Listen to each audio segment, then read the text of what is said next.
I'm Bouris, and this is Straight Talk. Well, it's my great pleasure to have the one and only Harry Triguboff on Straight Talk. Very happy to be here. Thanks very much for coming in, Harry. So my father, the Chinese merchants got mad at him that he made so well and they didn't, and they made false declarations and they put him in jail. And so he got a visa to come here. And that's how I started here. I could only succeed because I worked very hard, and the people that I had worked very hard. I was lucky that I found all those people. You're still working? I'm still working. At 91 years of age? Yeah. What is it that drives Harry Triguboff to keep doing this, even though he's a multi-billionaire? Why do you keep doing it? I looked upon the business as a family. So how can you leave your family? How can we solve the housing crisis in Australia? And if you wouldn't mind reflecting for a moment on immigration, what would you say about those two issues? Well, it's my great pleasure to have the one and only Harry Triguboff on Straight Talk. Very happy to be here. Thanks very much for coming in, Harry. Harry, I'm amazed. I saw you walk up the stairs to come in here. The way you walk, the strength that you put up, you put your one foot after the other very well. Most people at your age, and you're 91 this year, I think. I was 91 this year. Yeah. That's amazing. How do you stay so fit? What is the deal? Two reasons, right? Very good doctors. That helps. Right, very good doctors. And the second is I have 4 people with whom I do exercise, professionals, right? Because otherwise I wouldn't do anything. It's very interesting. So about 15 years ago, my daughters thought I should get a lift in the house. But these professionals, they like the steps. And I go up and down 3 times. 1, 2, 3. So I do quite a lot of exercise with them. That's all I do. So, but do they get you? Well, that's interesting. Can I just talk to you about that for a second? Because I'm actually quite curious about that. Get you ever to hold light weights and do any weight? Yeah. So you do some, a little bit of exercise with weights. I know you. I don't know if you still do it, but I know you used to walk down on the promenade at Bondi a lot. Yeah. Do you still do that? We walk now in Double Bay. Very easy there. It's very flat. Nice and flat. Yeah. So we go from Indigo right round and come back. Have you been doing this all your life? Intercontinental, yeah. Have you been doing this all your life? Exercise? This sort of exercise, yeah. All your life? Yeah. And what about food? Are you careful? Food? I don't eat much because I think that's better not to eat too much. So I eat very simple food, always very simple food. And I'm okay, I don't have any pains or anything. Yeah. Wow. You don't have pain when you wake up, for example? I have no pains. There's something wrong with me then. I'm much younger than you, and I get pain when I wake up. So I better start thinking about simplifying my meals. Do you mean when you say you don't eat much, you mean you eat 3 meals a day, or? If I eat 3 meals a day, I eat a small breakfast, a big lunch, and very small dinner, hardly anything. And I never had much dinner anyway. In your life? In my life, I never. My wife never cooked dinner once. Wow. That's First good for wife, her. Second wife, they didn't cook. And I should say that I'm sad to hear that your wife passed not too long ago. And thank you for coming in on that. A big shock, yeah. She had dementia, but she was very strong. And she had it a few years, but she was quite good, She forgot a bit, but you could take her out and she could listen to people and talk a bit. But then she got this cancer. And that cancer is terrible cancer. It starts growing very slowly, but then it goes very fast. And that's what happened to her. And she had no chance. So really, she had dementia, but she never suffered much from that. And was very quick.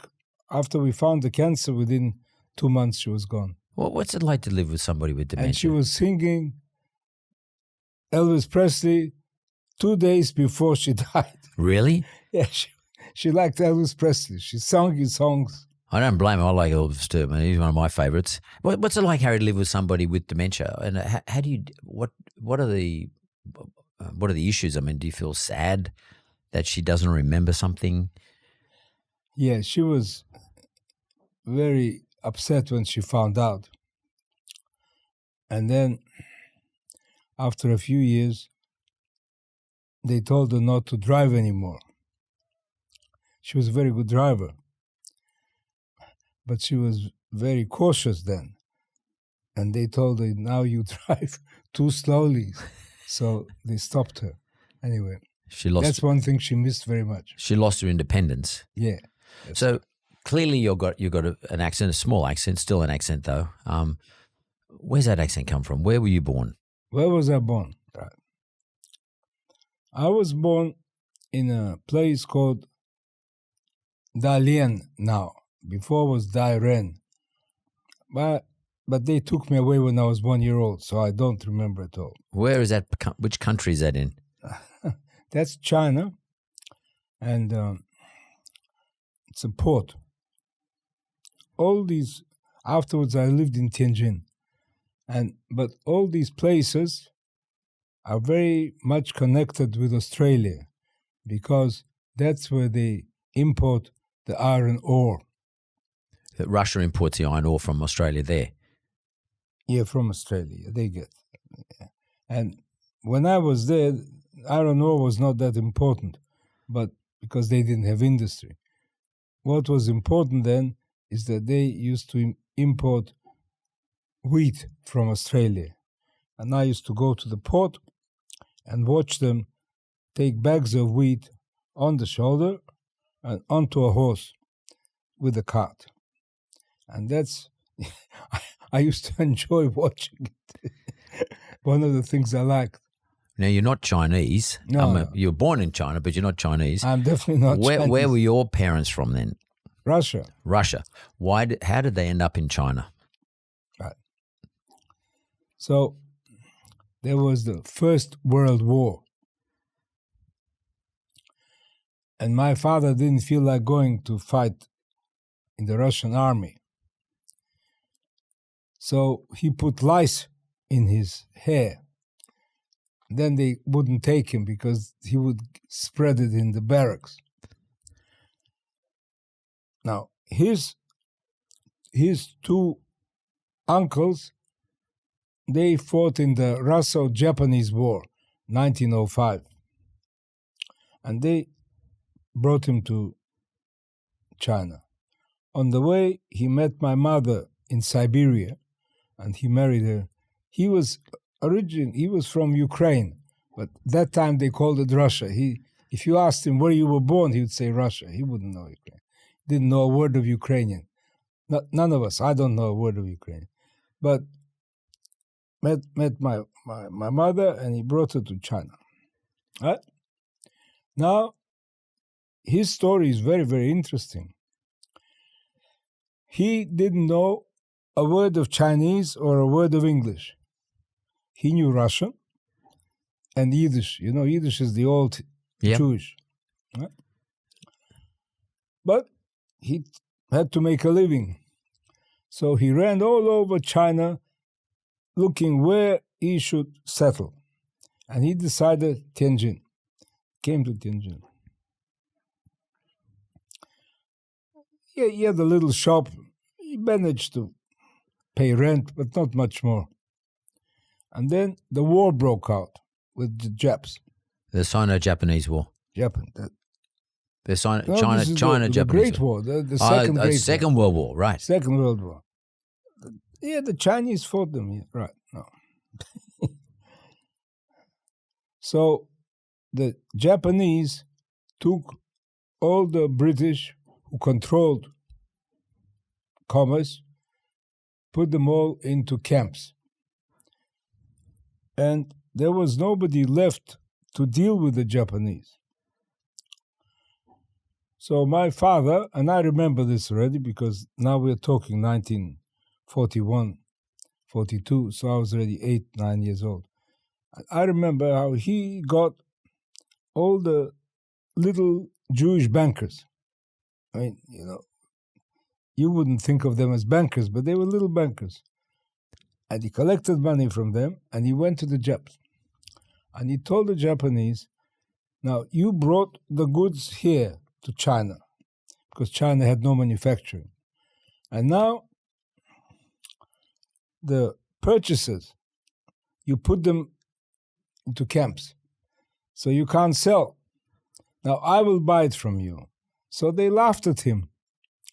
He said, don't laugh. Give me 10% of what you brought, and I will borrow it from my people and pay you money, cash. He did that. And after that, he made millions because he was the only buyer they had. And they were sending the goods to him and he was selling. And he did everything, all kinds of things. He did. Bought this, sold that, everything. Built that, everything. After the war, the Americans had nothing from China. So he came to them and he said, look, because he collected lots of things that he used to go to Macy's, the big Macy's, big store, and told them, look, I'll sell you the goods nobody else has. So the first shipment was probably worth 10 times more than the next one. And so he continued. So everything was going very well. But the Chinese merchants got mad at him that he made so well, and they didn't. And they made false declarations, and they put him in jail. He was in jail for 1 year. That was very, very unfortunate, because that was the year when he could have sold things. And he was unfortunately in jail. I was a child, and my brother was bigger, but still child. And so he got a visa to come here. I was on the visa together with the parents. So I come to Darwin, and I still remember the face of the young Australian official there. And he looked at me, he never saw that visa for 3 and only 1 here, and it's a child. So anyway, he looked at me, and let me through. Luckily. It was up to him. Right. Now, so we came here. My brother was with me. He was bigger. He was 21. I was 14. And that's how I started here. I went to school. In Darwin? Sorry? In Darwin? No. I went to Sydney. You came to Sydney from Darwin? I came to Sydney. And my brother and I asked, where is there an hotel? So they show us a pub. They say, you see, pub on top, that's hotel. Where did you stay when you were in Sydney? Where did you live when you first came here? I stayed with a Jewish butcher. So I had very good food, excellent food. And I stayed for 3 years here, yes. Well, Harry, can I ask you a question? I'd like to ask you this question. Leaving China and the life you had in China, what was the most obvious difference from that life, and then living in Sydney when you got here? What did you notice as the big differences? So, Tianjin didn't have a beach like we have, Bondi Beach. No. So I looked at all those brown bodies there. They're not Chinese. No Chinese at all. At that time, there were no Chinese here. I looked at them as very different, right? Now, when I went to school here, they told me if I could play football.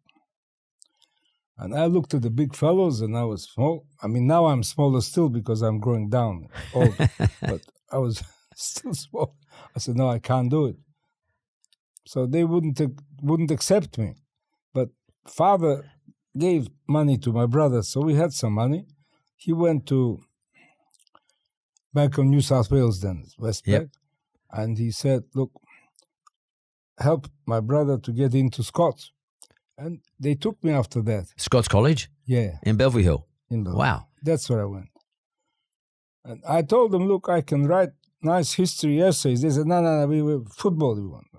But after they heard of money, I was accepted. More money. They said, maybe you want to be border. I said, no. They didn't like dripping, so I said, no, I don't want. You should explain dripping. A lot of people don't know what dripping is. Sorry? You should explain what dripping is because a lot of people don't even know what dripping is. Dripping. They don't know what dripping A is. lot of people don't know what dripping is. I know. I'm looking at the young producer over here. He does not know what dripping is. Yeah, you know. I know. I know. Explain what dripping is. I don't know. I just know it smelled badly. So It's I fat didn't like it. because everything got cooked in dripping. And That's dripping were the drippings off the fat that came off lamb or cows. And instead of butter, we used to do our cooking and dripping. And then sometimes if you didn't have a lot of money in your family, you put the bread into the dripping that's with some right. salt to fill you up. Yeah. So it's just fat and bread and salt. Yeah. And that's what we went through for a long period of time. I remember it well. We had it in our house. Yeah. And I hated it because the smell was so strong. Oh, terrible. But they hated it. In boarding schools, they would have been doing it for sure. Oh, for sure they did. For sure, especially in those days. Did all of a sudden, did you realise, you mentioned that when you applied to go to Scots and they thought about you playing football, which at Scots College is rugby union, but when they realised that you didn't want to play football, but they noticed that you had access to money, or at least your father had some money, did that teach you a lesson about money? Did it tell you something about money, how a place like Sydney operates? Yeah. Well, so I was lucky that father had some money. I gave it to them. Well, paid my fees. Anyway, it was very good. And the butcher was very good. So I was very happy here. Now, many people said when they came here, they were not happy with the boys. Well, I was very happy because I found boys who were similar to me, and we were very big friends, you see. But unfortunately, others come here, they don't know how to mix with the right people. You have to mix with the ones who want to be your friends. It's very good. Did you learn English? Could you speak English before? Like now. We studied in English. Yeah. Also Russian I know very well. Because towards the end, there were very few people left in Tianjin. All went wherever they could. So I studied Russian as well. So the ones who came from Tianjin, where I come from, we know Russian and English. Perfect. Harry, can I ask you, because I remember he was an old client of mine many, many years ago, but Rene Rivkin. Yeah. He was also born in China, in Harbin, I think it was Harbin. But he grew up in Shanghai. Shanghai. Why did a lot of Russians end up in China? What were they running away from? I know the story in your case, it was your dad didn't want to go to the war, but was it everybody the same reason? No. There was civil war in Russia for many years between the Tsarists and the communists. Yeah. And these people were caught in the middle. And in China, they lived like kings over there. And it was very funny because they had no money. Everything was so dirt cheap. Yeah. They all lived very well. Rivkin and all these people, yeah. It's just funny. It's because a lot of people won't know this or won't remember this. But if you, given where your dad was, if we go back to early 20th century, like 19, whatever it is, 15, 16. So in Russia was the Bolshevik Revolution in 1919. Well, that's why they all ran away. And the first Menshevik Revolution, then the Bolshevik Revolution, right. where they got the Tsar and the family. These are the days of Rasputin and all those sort of great stories. So what you're saying is you didn't need a visa.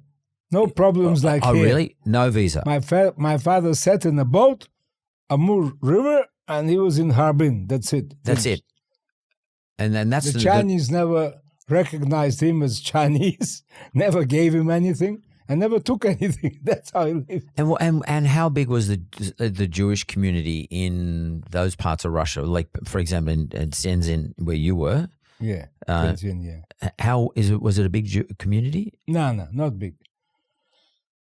Not big, but was very good community. You see, like we had a Jewish school and building for the aged people. Very, very good, very strong connections. That's why when I came, I was very active in the Jewish schools because I went to Jewish school. So I thought that was very important. That's in China? In China, yeah. When you came here, you went to a Christian school, which is Scots College. There was no Jewish school. Oh, really? No Jewish school at the time? Not at that time. Because obviously there is now they in waited. Sydney. I started. You started, which one did you start in Sydney? There was a small one in Bellevue Hill, a small one. Which year? Which period now we're talking about? Oh, I came here. Late 40s? I came in 1960. 60, right. Because I came as a child, then I went to Israel, then I came back. So 1960 I came back, yeah. I started to build soon after. And then a lot of Hungarians came here. And they were very good Jews too. So together we built a lot. Yeah. Mariah, the one that I'm talking about is Mariah. It's a very big school now. Yeah, down in Waverley there or the back of the centre. And then we had Masada in the North Shore. Yep. Yeah.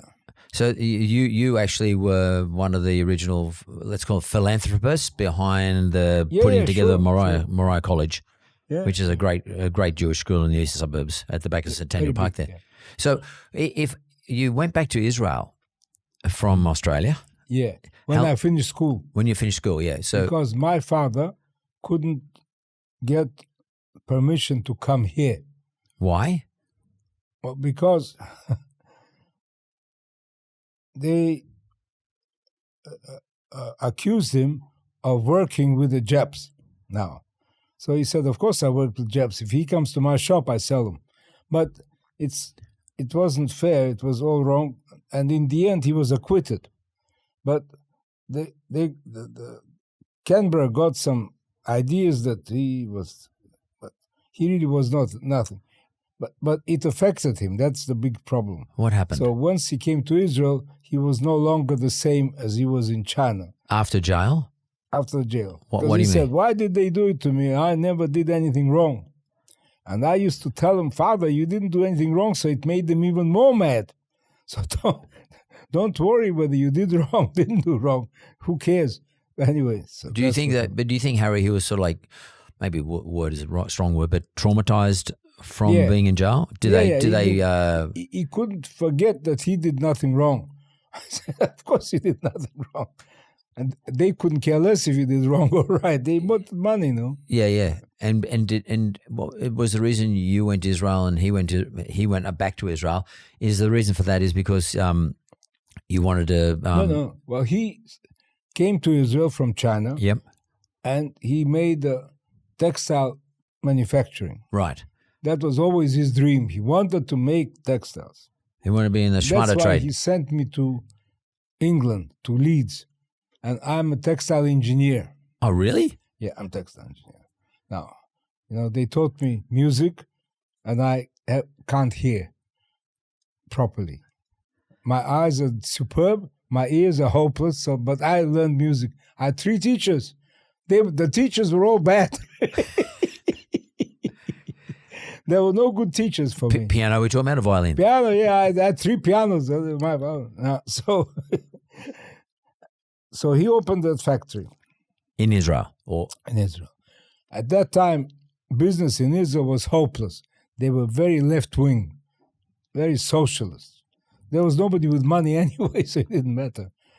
He was probably the richest man in Israel with very little left to China. Because you see, when you have real estate, that's the worst thing you can have if you have to go.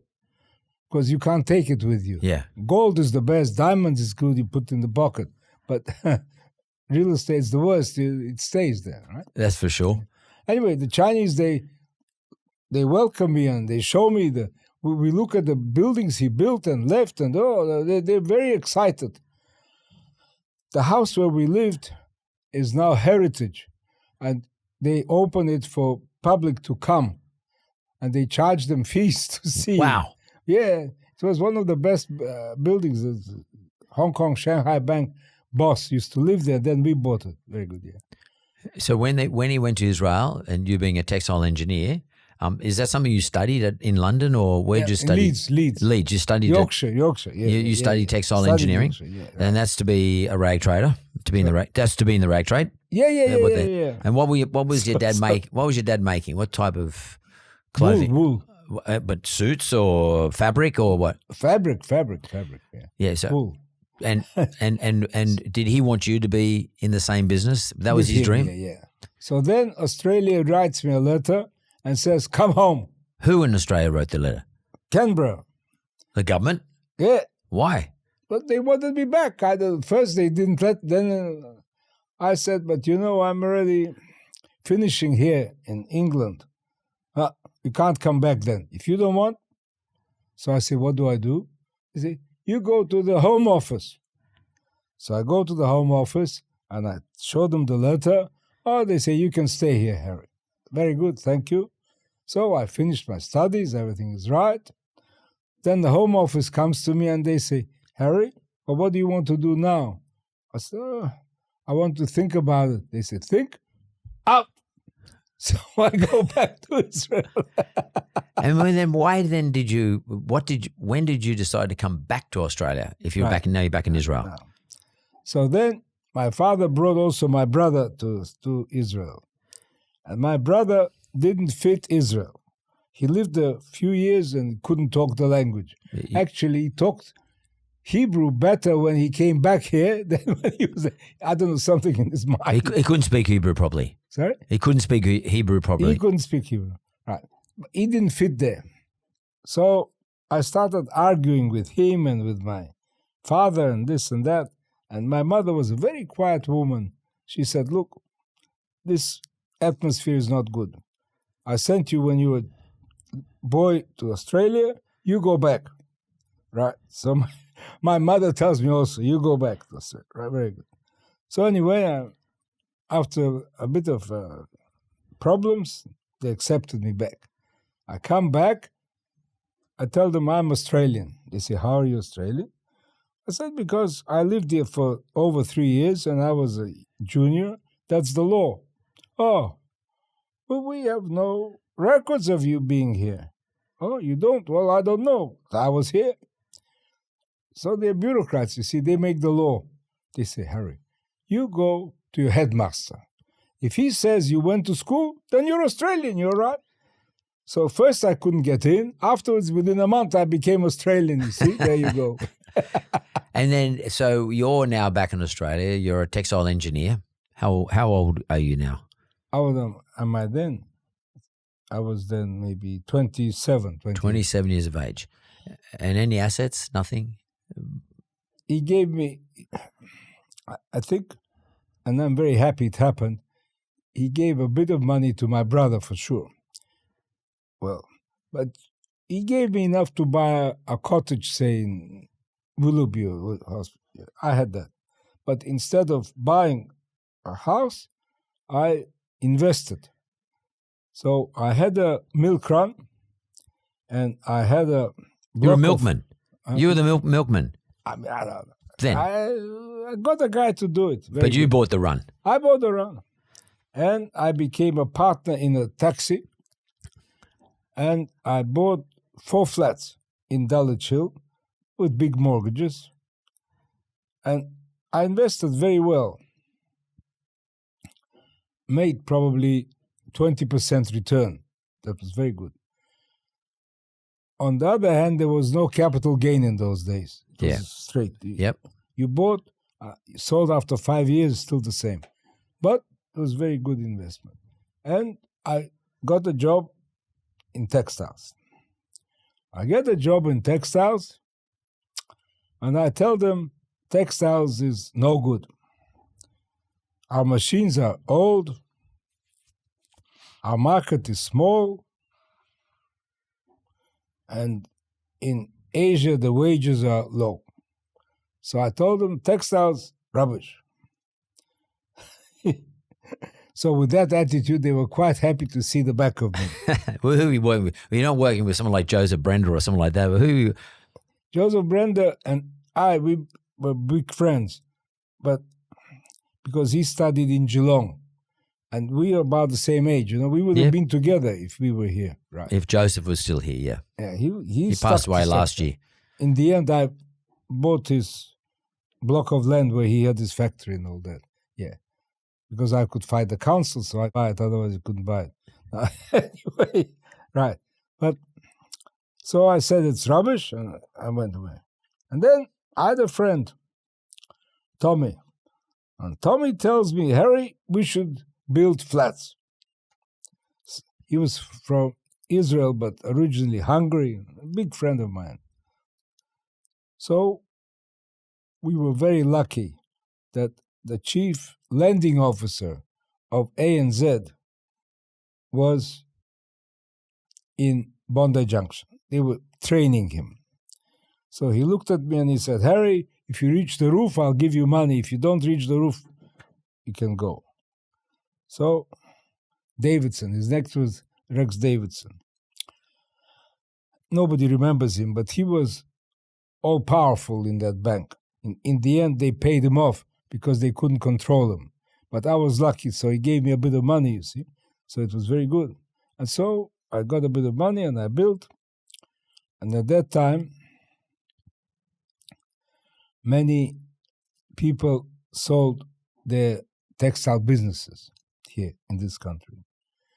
And they came to me and they would buy from me 4 flats, 6 flats. And so I sold little blocks of flats. And I always sold them as soon as I finished them. So I finished them, I put tenants in them, and I had the buyer.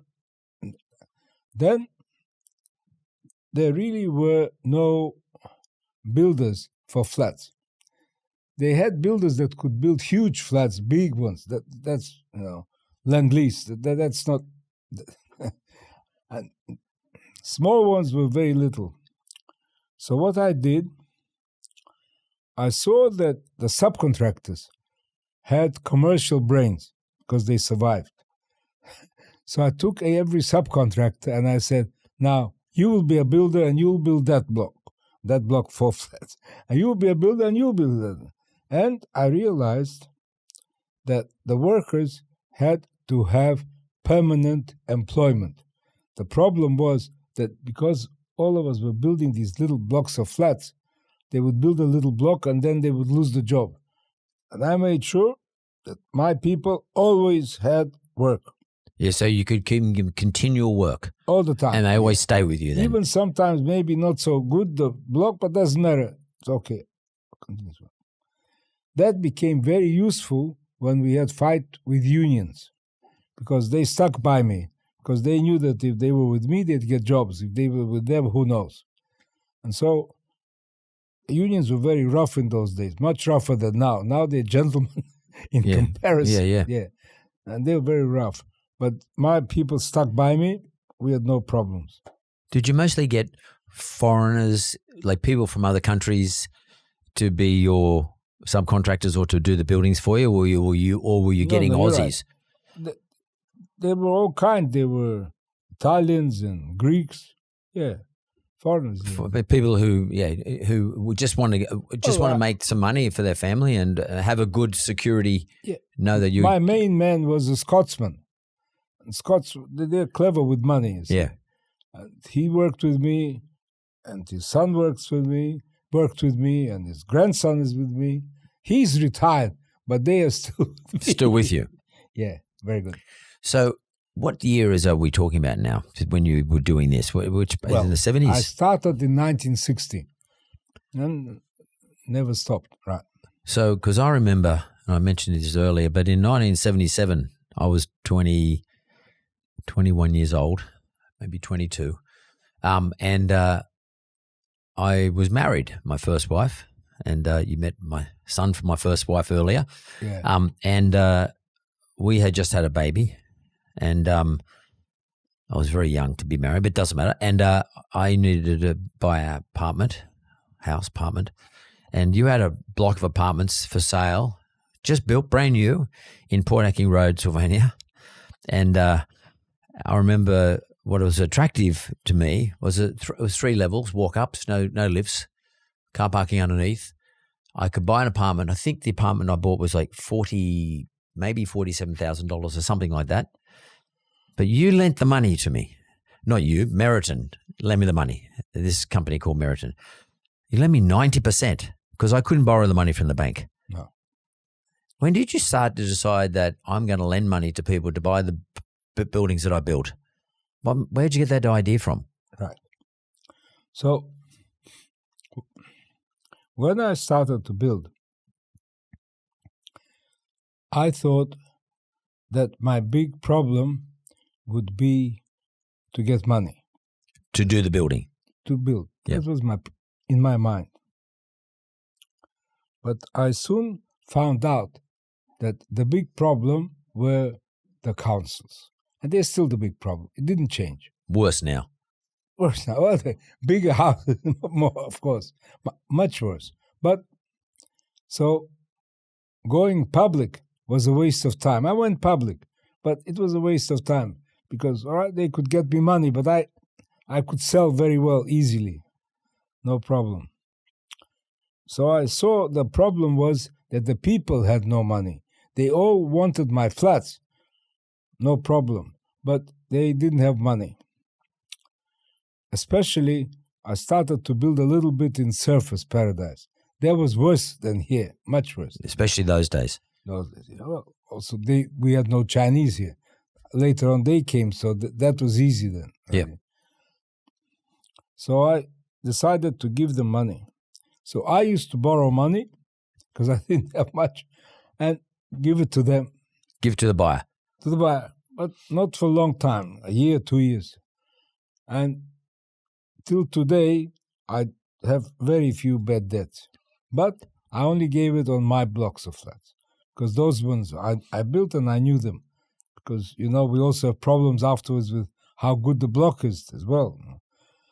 And so it worked very well. Works till today. And now especially, now I have to give 50%, I give money to people. Because Chinese have stopped being big buyers. They are now selling. And they're selling because of things in China, nothing to do with us. Yeah. So you need even money more. But because the councils don't approve anything fast, I have a lot of money because I would love to build more, but I can't get approval. So when did you really start to kick off hard, though? Now, which period in your life, was it maybe the 70s or 80s, did you really start to say, hang on a minute, I can do a lot of this. I can have more than 1 or 2 sites at a time. Maybe for example, Bonner Junction, when you did the Meriton apartments in Bonner Junction, when did you start to realize I've got something big here? Yeah. In 73, not only me, you see, the Americans came, Citibank came. And Citibank said different because our banks never had money. Same as now. They have no money. Very good.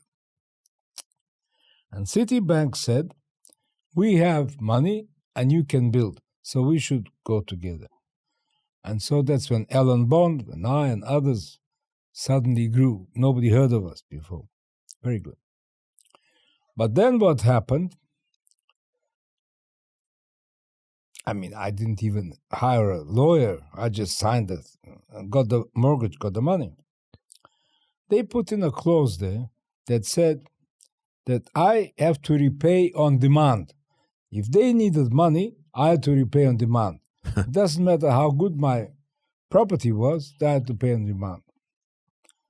So I went to them and I said, yesterday I was a film star. Today I'm broke. You say you need the money? Yeah, they say we need the money. You signed it. All right. So, of course, I had money that was not in mortgage to them. So I started building more. Now I say, you're so clever, you go finish them. Oh, Harry, it's not fair. Now I said, look, you give me the money to finish, and I will pay you every day as I sell. Every day I sell, I give you the money. Oh, no, they say, we'll give you 7%. I said, no. You give me nothing. You just pay. I'll just give you the money that I pay, and that's enough. Good. They tried to get some of my money from ANZ, and ANZ threw them out. They said nothing to do with you. It's his money. So I finished with Citibank. With Citibank as best friends. They gave me $2 million. At that time, it was a lot of money because they thought that I was definitely broke. But I paid them every day. I sold, gave them, That's, and then after that, I was lucky that I took them to court and everything, and they now don't allow to write pay on demand. That's now finished. I fixed that because I said you can't do that. That's rubbish. You're in trouble. So I mean, I'm 0.1% of you. You're in trouble. What can I do? But what's interesting about that, though, is your strategy or your tactic was to put them in a position that they can't complete the job because you're the builder, they're not. And the only way out of trouble for them is to be patient to let you sell. Yeah. And to sell, you have to finish first. That's it.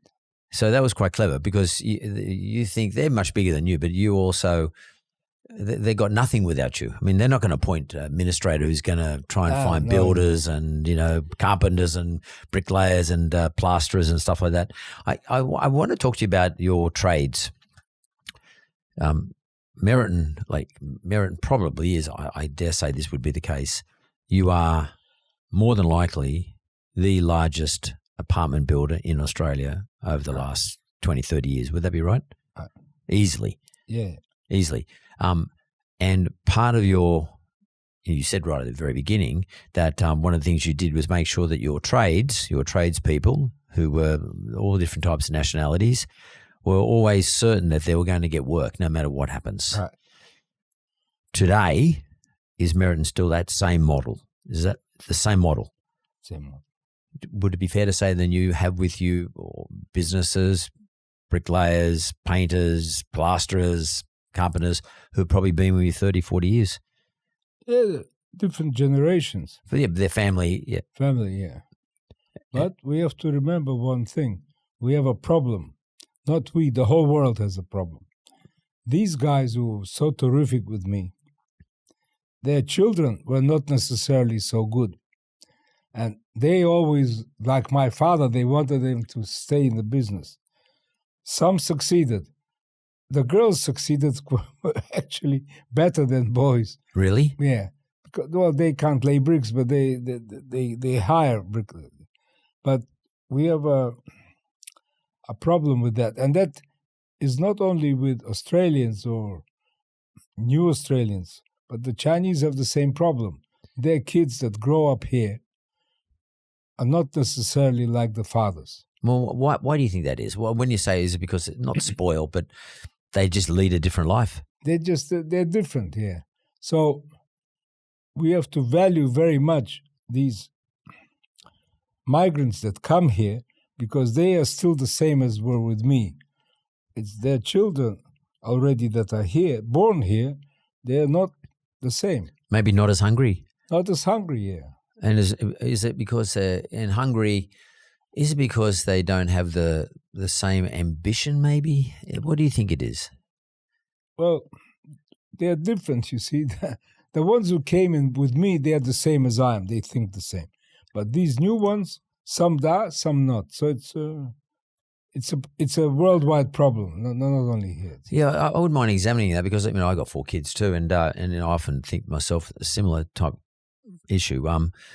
Do you think it's because they think to themselves, I look at my father, or your children look at you, or their children, your tradespeople look at their father and mother, and they say, I don't want to have to work that hard for my life like my parent did. Oh, that's right. Do you think that is because I don't care? Majority don't want to work that hard. And do you think it's also because they think that maybe their father or their mother missed out on a lot of things in their life, and because you're still working? I'm still working. At 91 years of age, yeah. I know you are still looking at sites and you're still putting up new sites. you're as energetic and as active and as probably enthusiastic about continuing. You don't need to. Yeah. You don't need to do it from a financial point of view. You could stop tomorrow. It doesn't matter. It won't change your life. Why do you keep doing it? Why? What is it that drives Harry Triguboff to keep doing this, even though he's a multi-billionaire and doesn't need banks anymore, doesn't really need anything? You've got nothing to prove. Why? Well, I think that I looked upon the business as a family. They were like my family. The people in the business. Yeah. Yeah. So how can you leave your family? That's the thing. Can I ask you this, Harry? I mean, you've been married twice. You've had 2 marriages. Do you think that type of attitude that you're talking about, that the business is my family, that's what I love the most, can that create a problem in your relationship? Yeah, of course. You see, my first wife, I married her in Israel. She was in the army, so she didn't know what the world was about. She comes here. I'm a young fellow.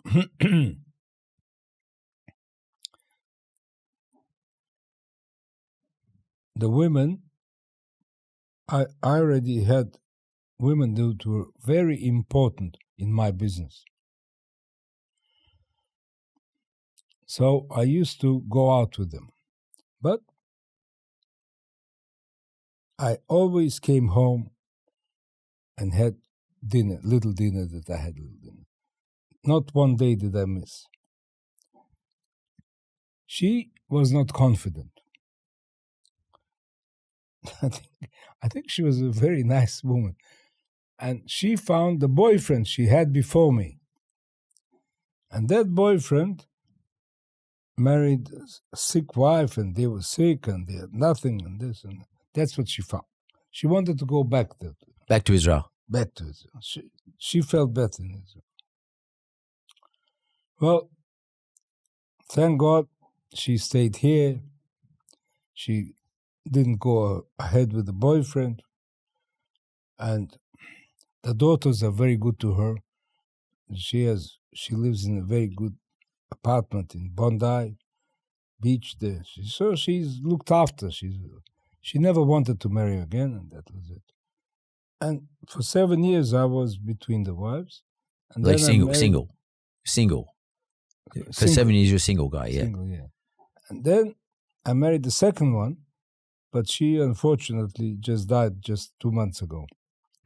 So that's what happened. But do you think that because some people will look at where you are in your life. I mean, and younger people especially, they say, "Wow, I'd love to be a billionaire," and then obviously there is a lot of ingredients involved in becoming successful.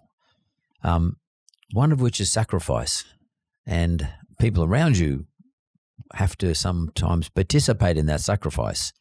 I personally know exactly how it works. And sometimes when we're young, when I was young, and I guess when you were younger, we don't realize we're asking other people to make sacrifices as well. That's right. What would you say to these young people about sacrifice and effort? Well, right. I could only succeed because I worked very hard. And what does that mean? 7 days a week, 10 hours a day? All the time. And the people that I had worked very hard too. And the ordinary workers, we all worked hard. We had one aim in life. I mean, unions came and they never dented us at all, nothing. And they were a big problem. I mean, the councils, to get things through, like with your house you see here, I get them through. But that's a lot of effort and the right people to do it. And I was lucky that I found all those people. They all fit together. In one part of the jigsaw, there's always a different part of the jigsaw. Because I've often wondered, how does Meriton manage to get approvals for sometimes really difficult sites ahead of everybody else. And for example, Bondi Junction. Bondi Junction now got lots of high-rise going up, but you were like the first big high-rise there. I mean, I can see there's one or two other ones now coming through. Well, I give you example. Bondi Junction you talk about. Right? Yeah. Right. So I wanted to build there. And I built on top of the railway and on top of the buses. Yeah. And then I came. So you can imagine it's a problem site. Yeah. The guy who sold it to me, nice fellow, is an architect. He started explaining to me the problems. He felt that he had to warn me. I said, don't worry. I said, if I thought there were problems, I wouldn't touch it. We had then, it was just before the Olympic Games. I went to the minister of the Olympic Games and I told him, listen, you got a problem that you need to finish that block before the Olympic Games. He said, I have a problem, you're right. I said, so approve it. So he went and he stamped it and I built it. I found him a reason to go, because he had powers over all the councils, over everything. He had to get everything ready for the Olympic Games. He needed accommodation for the Olympic Games. But Harry, do you think it's... As an example, right? Yeah, but do you think that's because... Is that because, one, it's logical, makes sense, I get that. Two, you went to the right person who has the power to override councils or make the decision instead of council. But how much of that is because of Harry Triguboff's forcefulness? Like, Harry Triguboff's, you've never been shy. You're not shy. No. You often say in the media what you think, even though maybe not popular or somebody won't like it. You've always, as far as I remember, you've always been this way. How much of that Harry Triguboff's forceful nature, and by the way, have you always been this person? And how much of that is important in terms of convincing somebody to make this decision? Because like if Harry Triguboff walks in and says to the Prime Minister, look, Anthony Albanese, we need you to do this because we don't have enough housing. Right. They will listen to you. If you say, I'm coming to see you, they'll say, Harry Triguboff's coming in, so we better listen, okay? Right. How much is that? How important is that part? Very important. Now, you see, sometimes the council has land and he wants to sell. Very often he sells it to me because he's sure that I'll build. But the other ones, he doesn't know how good they are, what better, so he prefers me to them, which is one sort of thing that happens. So you build a reputation as someone who will get something completed. Right. So that's important. Also, I always watched which council has good bureaucrats. Because if you have the wrong bureaucrats, they'll sink you. The problem with that is they don't last. So you have to be fast. The good ones don't last? Yeah. Why? No, nobody lasts. They change them. Yeah. And it's not because they're good or bad. That's the way it goes. Yeah. They change them. So you have to pick the good councils, and you have to move fast. How do you know who's good? I mean, how do you work that out? Of course I know. How do you work that out? Do you go to lunch or dinner?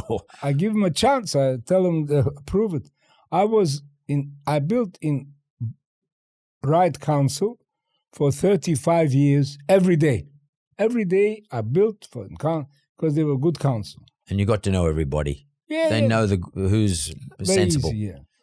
So, like, I go to Surfers because easy council. Yeah, I was going to ask you about Surfers. What's the difference between Gold Coast, Surfers Paradise, and let's say Sydney, in terms of councils and everything else for that matter? People there want development. People in Sydney, the older ones, don't want development. You mean the residents? The residents, whoever lives there, yeah. Because they are doing okay here the way it is, so why change? And Surfers, they think they should be bigger. You see, they have all these dreams of becoming big. So it's much easier. They have the same dream as I have.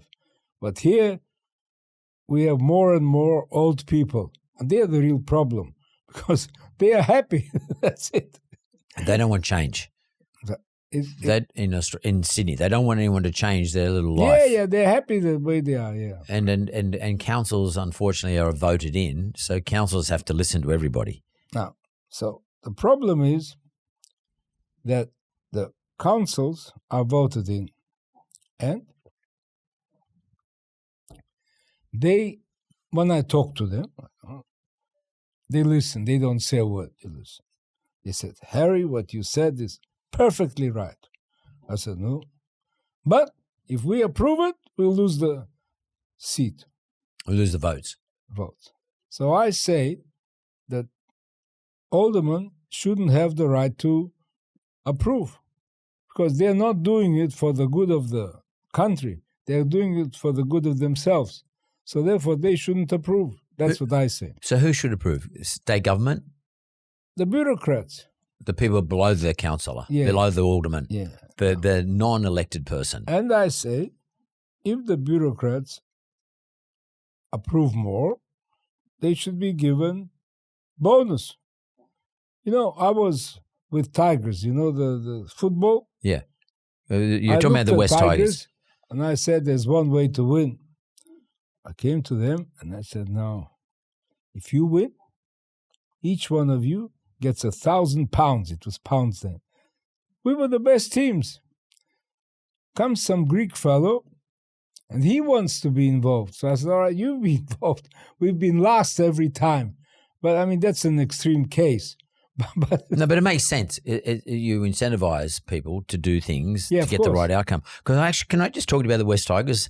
Because most people don't realise that Meriton was a sponsor of the West Tigers for a long time, and you've been involved for many, many years. Yeah. Why was originally it was the Tigers? Why did you, before they merged with West? But why did you? What was it that got you involved in looking after the Tigers or being involved with the Tigers? Because you weren't born there, you didn't live there, you lived in the East.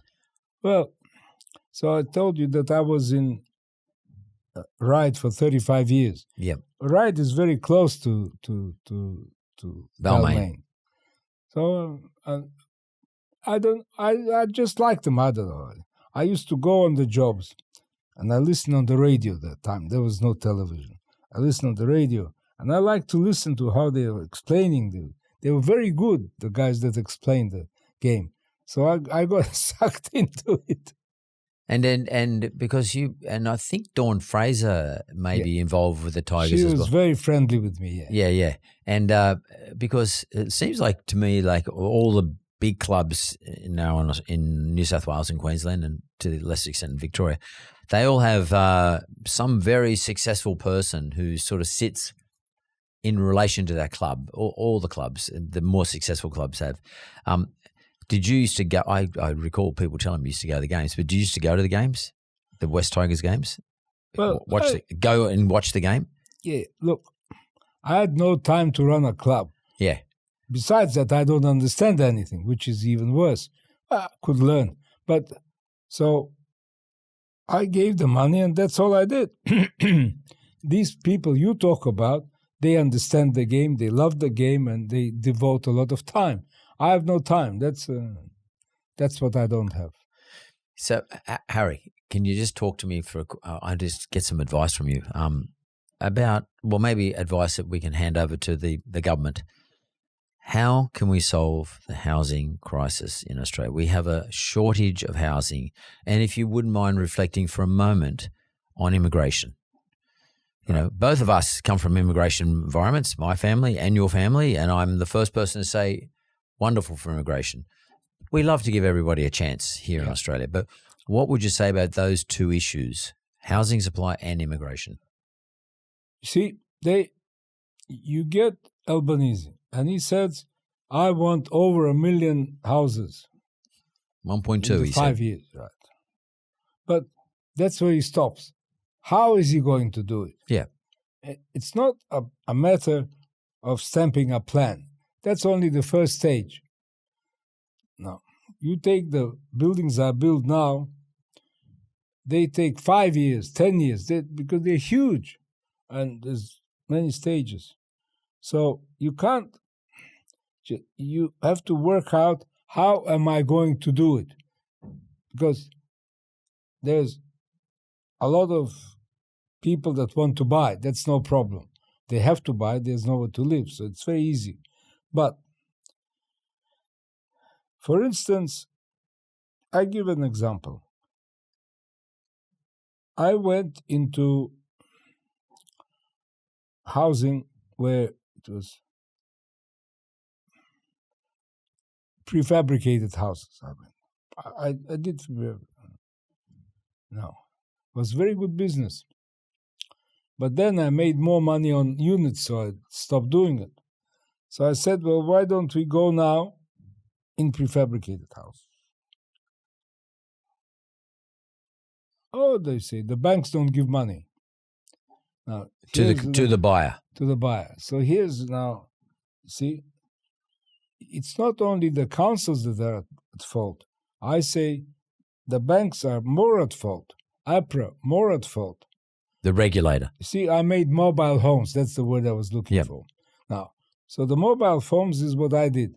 I bought a caravan park, and I saw these very dilapidated caravans coming to sleep the night. I said, that's not the way to do it. I will put mobile homes. And those people lived there like in the flats. They lived for many years. They were very happy there. But then I stopped. And now they won't give the money. For instance, that would help a lot. And they don't look at ways to assist. They have their rules now. The problem with rules is they were made a long time ago. Probably they were clever once upon a time. You know, just a year ago, I had a heart attack. And I come to the doctor, and he tells me, Harry, we'll try to fix it. You might live, you might die. If you live, you might be with a wheelchair. So, what shall I do? I said, you do your best, don't worry, don't ask me. Do what you can. They fixed it within 2 hours. What happened? I was taking the medicine, which was out of date for my body. It's the same as their plans medicine are out of date for today's requirements. Nothing wrong with the medicine he gave me. I lived for a long time with that medicine. But then the body changed. No? What can I do? Real estate is the same. They have to face up to the new things. Modernize. Right. You're saying we should modernize in Australia. Sorry? Modernize the rules. Yeah. Because it changes, you see. It's very hard even for me to build these big developments because from the time I start till the time I finish, things change. For instance, today, it's quite easy to sell bigger apartments. Because, like bigger inside, you mean? Yeah. Because old people own a house. Yeah. So he has no problem of money. Yeah. He sells his house and he buys. He doesn't want 2-bedroom unit. He wants 4-bedroom unit. And 3 bathrooms. Whatever. Yeah. But that's a change, you see. Now, with them, if I come and I say I have to change this or that, that's a huge problem. Huge problem. As long as they stick to the rules, then they're right. And if I stick to reality, that's irrelevant. He says that's his rules. Now, if we want to work that way, we will not succeed. I personally think that we as a nation are very clever that we manage such a huge continent with so few people. I think we're very clever. Every time I go to surface, because there I go out into the countryside very quickly, I can't imagine it, how we manage so well. It's so huge, so big, to bring electricity, to bring water, to bring roads, to bring all this. Very clever, but we can't. You can't be half clever. You have to be clever, and you have to adjust and be clever and do whatever is necessary at the time. Do you think they should stop immigration? Do you think we should reduce immigration number? No, we can't. We need more immigration because if we have no migrants, it's very, very difficult. I can't even imagine how we do it now. So I say that we will collapse because, you see, life is so difficult in so much of the world that everybody would love to come here. Not to destroy us, they just want to come to live here. It's a good place to live. So if we want to run it, we must bring migrants. But when I talk to them about that, they say, we have problems with visas, we have problems with this. I say, yeah, I know. Now, I know better than you with visas. But we can't find reasons for not fixing it, because we must fix it, otherwise we will not run it. Now, Chinese are wonderful migrants, but if we bring many of them, they will take over. Forget about fighting. No fighting. Because they are all young. Now, we have many Australians who are old. Now, they will live longer. So there you are, as one example. So we have to bring various types. Now, I like East Europeans very much because they know how to work and they're well educated and they will be good. I think South Americans are good too. But we can't just depend on one lot.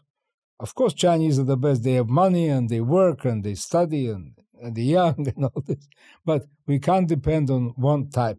And I mean, if you talk about a Vietnamese or a guy from Taiwan, they are still the same Chinese. There's no difference between them.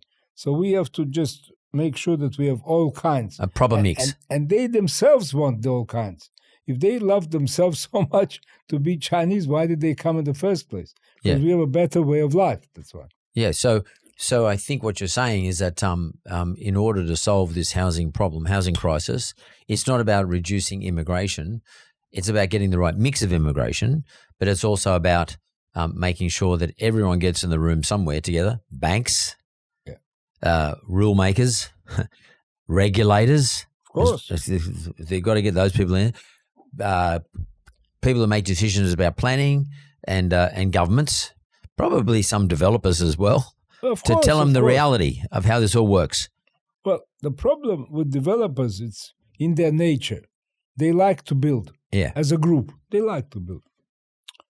But where is the money? That's their problem. Mainly money. Now, why is money? Because things change in the world. Now, who could think that we would have to pre-sell?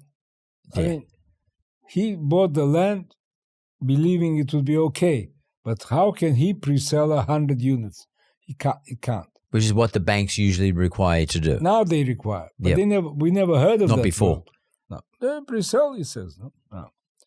So that's why cottages are doing better. Because cottages, he only has one. The guy who builds units must have 100. And he might have to pre-sell 50.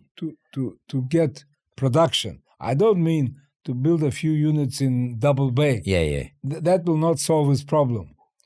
That will only use the grandmother's money. That he'll do. But and like Reserve Bank, she's very big stickler for rules, which is, I'm sure she's right. But first of all, the rules may not be even correct then. Who knows what they are? They're rules. No? But you try and shift her. You can't. She says, that's the rules. That's it. What do you want me to do? Yeah, like that 2 to 3% inflation. She's saying unless we have inflation between 2 and 3%, I have to keep the interest rate up high. It's the rule. And I often wonder, is 2 to 3% right? Or maybe 3 to 4 is better. Or why can't we just – because if 3 to 4% was the inflation rate – would be a lot better. Then our interest rate will come down. Of course. Which means it makes housing more affordable for everybody because they can now borrow some money. That's right. So how do you start this, Harry? Like who is it that starts this process off? Because, Albanese gets up and says, like, I'm going to talk to all the state premiers and we're all going to make a decision. We're going to build 1.2 million houses in the next 5 years. We're nowhere near it. Because at the end of the day, he doesn't build them. The Premier doesn't build them. Someone like you build them and other people, new people build them. for different to you, but let's say it's anyone else, they have to borrow money from the bank. Yeah. And they want to borrow money from the bank, and the bank says got to do pre-sales. Yeah. And then the pre-sales means you got to get people to commit. Yeah. And a lot of people who won't commit because they can't get, I'm not going to commit to buy something from you before you've even built it. If I got to pay you 10% now and I know I've got to pay you the balance in 2 years' time, if I can't get a loan approval, if I can't get a pre-approval from the bank. So it's a bit of it goes around one big circle. Of course. So where does it start? Like, who starts this conversation? Is it Matt Common from CBA, the boss of CBA? Who starts this conversation? Which leader? Who's the person? Who should it be? Right. In my opinion, it should be the government, because they can change the rules. CBA can change the part of the bank. I don't know if he wants to change, but say he does. He should change. That would help a lot. I say it's the government with their way of approving and accepting things, and then the banks. But it's together. One without the other can't do it. So that tells me, Harry, that we won't have a solution because not everyone's been brought into the room at once. I don't think. So therefore, that tells me that the actual will of the government doesn't exist. They say things, popular, sounds good. You need to say this, Mr. Prime Minister. You need to say this, Mr. Treasurer. That's their advisor. But there's no follow through. You couldn't. If you decide to build a building, you got to follow through. You got to have all the team behind you. You know, brickies. Everyone's got to be ready. Everyone's got to be ready. Right. And as soon as you say go, they go. That's it. Well, the government's got to be the same. Well, do you ever get asked has Albanese ever called you? I went once with Rudd. Yep. Rudd had a meeting with his advisors, and I was there. And I look at poor Rudd. One guy says this, and the other guy says that, and the other does right. And he sits there, he doesn't know. So he wanted to bring Oprah because she would bring American tourists. I said, Rudd, listen to this. Go to the airport and see how many American planes you have and how many Asian planes you have. So Oprah has no chance. They don't come here. You have to go after people that come, not the ones who don't come. Chinese and Indians and Japanese. I told him, but he has everybody telling him different things. Too many advisors. And they advise for different reasons, to please him, to please themselves. Who knows why they advise? They advise. So you've seen lots of prime ministers in this country, lots. I mean, you can go back as far. Well, I had problems with Howard as well. But who is the best prime minister you think we've ever had? No, well, Howard's very good, very good. Yeah, he was a good all-rounder. He made a mistake at the end, because he didn't believe that Australians couldn't pay high rates of interest. I told him they can't. Look, they can't. But anyway, he did a terrific job. I think he was very good, and he was a good type of a fellow. Like he got on with everybody. He sure did. Yeah. I hope that Dutton will get in. He seems to be okay too, but still hasn't got in yet first. But we'll see. But we need somebody that's definitely different from what we have there is now. That's not because they're nice people, not nice people. They just stick to the rules, and there are no rules written for 20 or 50 years ahead. There's no rules. You have to make them yourself. Harry, you've recently, which is pretty unusual, you've done something pretty crazy. You've had a book written. Is it like a biography of your life? Is it about your life? Yeah. It's called your book. Yeah. High Rise Harry. I just wrote the book. Yep. It's just arrived from China. What do you mean it's from China? They printed it. You had it printed in China. Yeah. It's arrived. It's here. Why did you decide to do this? Why did you decide to do this now at your age? Do you want to set the record, or for your grandchildren? What is it? No. To write the book when I'm young, it's too early because it's still a long way to go. Yeah. At this stage, I'm at the right age, so I can write the book because I've done most of it. There's not much left, so it doesn't matter. now the main thing is that I find the people that will continue. That's the main thing, right? They seem to want, which is very important, right? Now, so this was the right time, and I thought that some people always ask me, Harry, how did you make it? How can we make it? So I wrote how I did it. So if they can do the same way, well, they'll be all right. So the book gets published or is being released in December this year. It's called High Rise, Harry. Is it like a big, thick book? Is it easy to read? Is it easy to read, or is Very it easy to read? Very easy to read. Yeah. And it's about your life story, how you made it. Yeah. What sort of things that you did.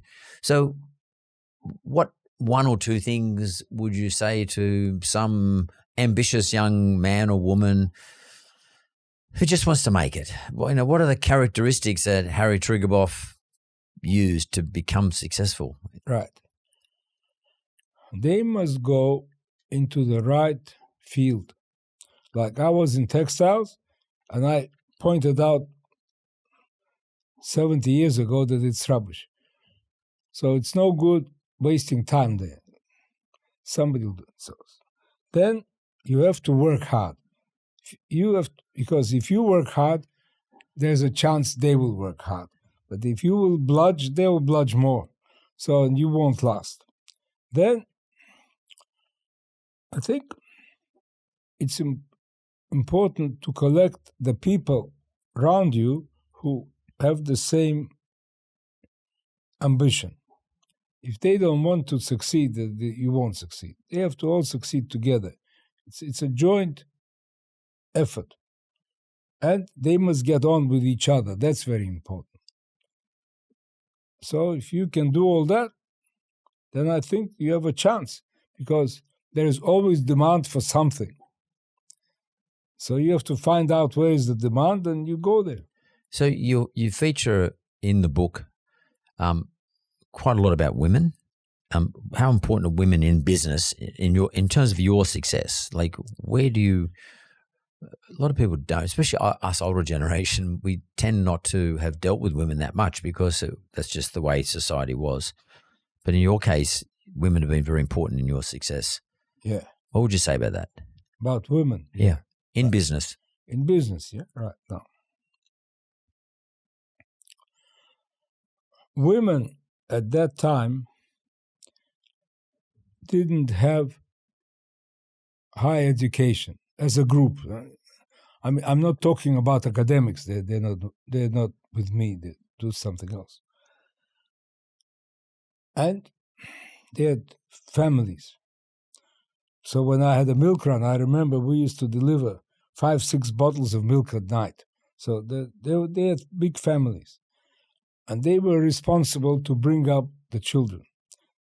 They had this responsibility, which was very, very important. And I found that they would try their best and stop at nothing to succeed. They wanted to succeed. That's why I like them. The women today and the men, they are much closer together to what they used to be. In those days, they were very, very different. But I always admired the women because they had common sense. If you talk to her, I'm talking the ones in the beginning, right? They had common sense. It was very easy to talk. I found very easy for me to talk to them. And I think that they are very important now, and I look forward and hope that they will succeed again. Because, as I say, it's easy to talk to them. But we'll see. Harry, you're 91, and God willing, you'll live to another 20 years. But maybe in 10 years, you might want to decide to retire. Who's going to take over your empire? Well, at present, I have 2 people who are quite good. You're already running a succession plan. Yeah, of course. Yeah. And I want them to come up with ideas and do what they can. Yeah. Because in our company, people always came from within. It's not that I went and I picked up somebody there, here. Yeah. You're not headhunting. You don't go and headhunt. No. You watch them rise through the ranks, and you select from your own people. Understand the business, yeah. So you have succession plans. I have, yeah. Well, yeah. How many years have you been doing this for now? Succession plans, or is it just more recently that you've decided to?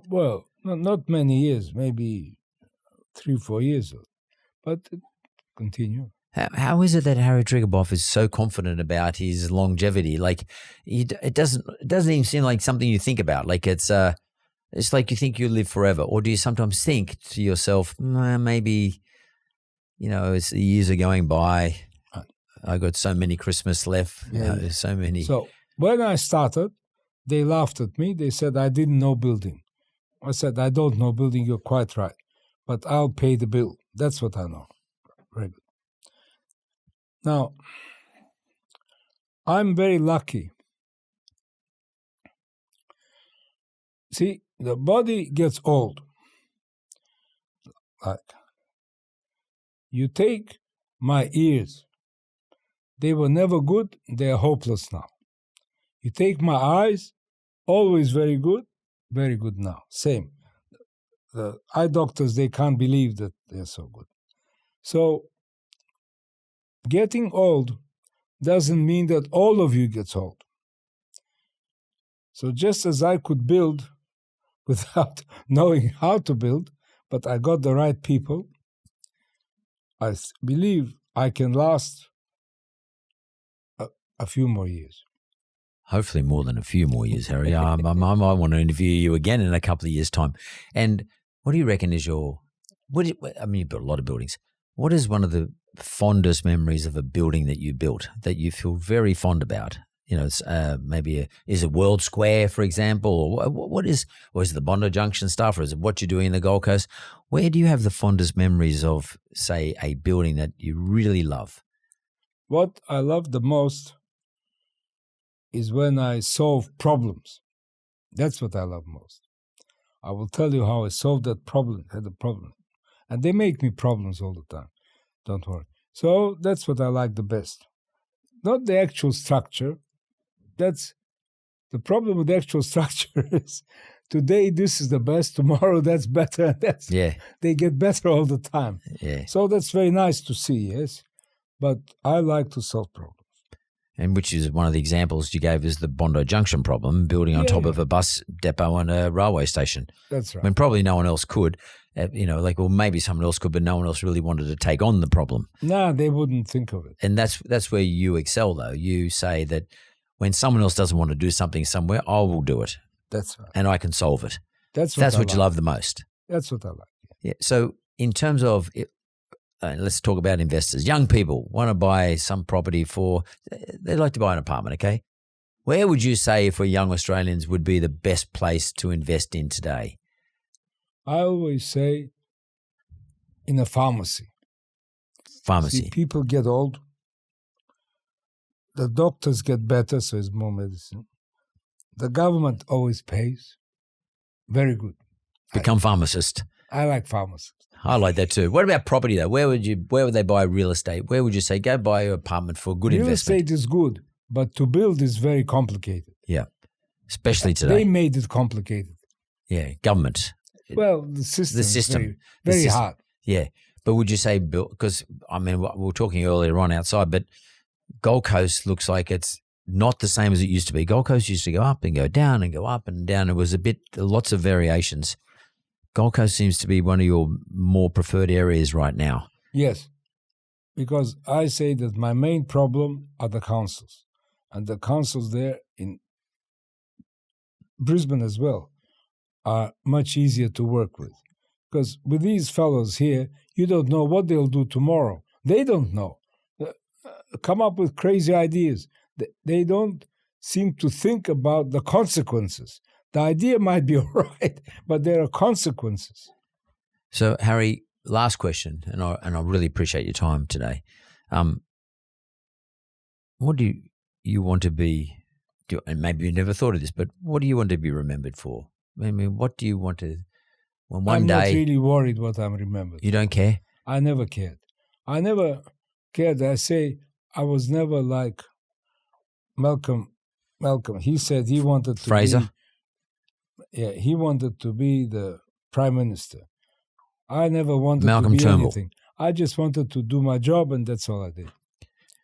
And are you happy with?